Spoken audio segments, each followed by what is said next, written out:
Nick Shell, the alpha male of hair loss, is back and in your face. Here's what we want to talk about. Last Christmas, I'm not making this up, last Christmas, my brother-in-law, one of his Christmas gifts to me was he agreed to be in a video with me about, on my hair loss channel.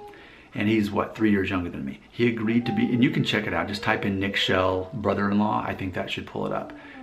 He's been in more than one, but this specific one, we're comparing our hairlines. Me being 3 years older than him, and he having an Irish heritage, me not. And one of my theories is men who end up not losing their hair end up going gray sooner.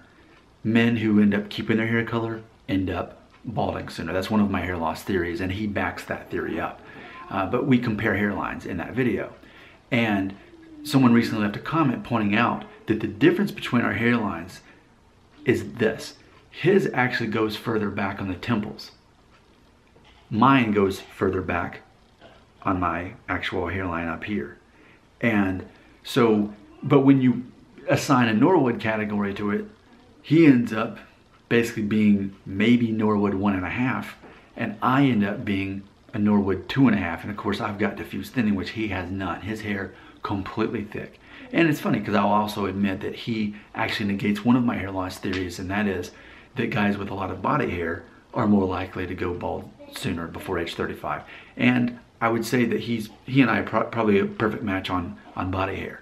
But, you know, as far as hair loss and diffuse thinning, no, he just had the temples receding. Maybe someone said further back than mine do.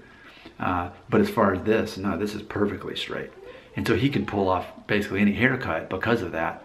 And I think maybe it would resemble the situation with John Hamm. With John Hamm, he's got that going on. Flat hairline, but it does come back further here. But in the end, it doesn't really affect anything as far as hairstyles go, especially with the fact that there's no diffuse thinning. So I just wanted to point that out, that I will openly recognize that when it comes to Norwood, wherever your Nor is, it's all relative. Because diffuse thinning only throws a big curve in that.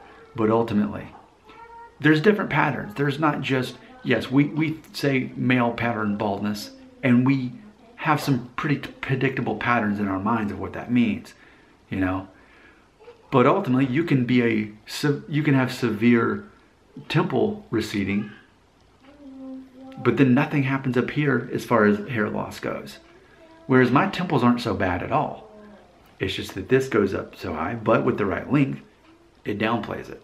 So, and actually there's a guy at my church that I guess he's one of the associate pastors. And I've noticed with him, he has like the hard part, the disconnected part. So it's like a number 2 on the sides and the back, but then it's pretty long up top. Well, he has some severe temple receding. I mean, it goes way back here like this, but just perfect hairline up here. And so he can totally pull off the disconnected part. It totally works. So it's interesting to see that and recognize that, and to kind of pick apart different versions of hairline. Because in Norwood 1, with receding temples, I can't call that a receding hairline. I'm calling that a maturing hairline, but definitely not calling that receding. For me, a receding hairline means here's your hairline and it's actually disappearing. And with my hairline, it's right in between, not quite actually balding yet. It technically is, but it's technically not. Because when you look at my hairline, we can say that this hairline is disappearing. Think of receding as meaning disappearing, okay? My very first cassette tape was the Crash Test Dummies. Yeah, I would sing part of the song, but then this video will be demonetized, because if you sing any part of a song, they won't let you make money of it. I'm not making this up, I've dealt with this before. So, Crash Test Dummies, they had the song, that was the name of the song. But in one of the songs, he says this line, "And one day, my hairline will be disappearing." And I remember in junior high hearing that and thinking, yeah, that'll be my case. And here I am in my late 30s, and that is the case. My hairline is disappearing. But I've still got this. And with the right length, it gives the illusion, at least, of a hairline.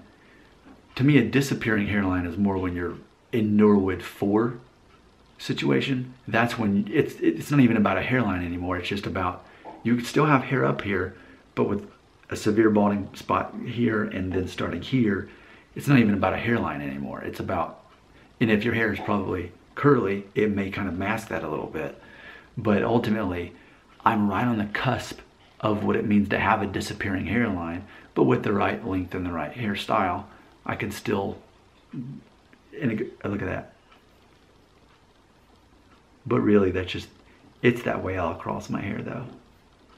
It's not just there, it's just how it is. So, like I said, and it's funny because my very first hair loss video that I made a couple years ago that accidentally turned this channel into a hair loss channel, because trust me, this was never the intention. But it was called How to Downplay a Receding Hairline. And even, 3.5 years ago, I knew this concept, and I've been, aware of this since, how this goes.